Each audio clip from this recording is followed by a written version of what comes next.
Nandito ako ngayon mga idol sa quarry, Kitaw-Taw Cave. First time ko nakapasok ng cave mga idol.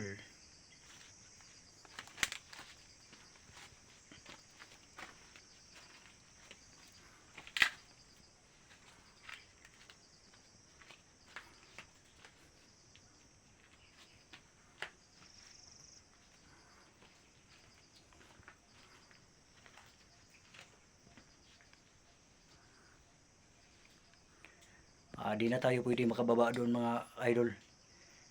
Kasi madulas. Baka mahulog tayo diyan. Kasi napakalalim diyan sa baba. Mga idol. So ayan, first time ko nakapasok ng cave or kuweba. Sa Bisaya mga idol, langob.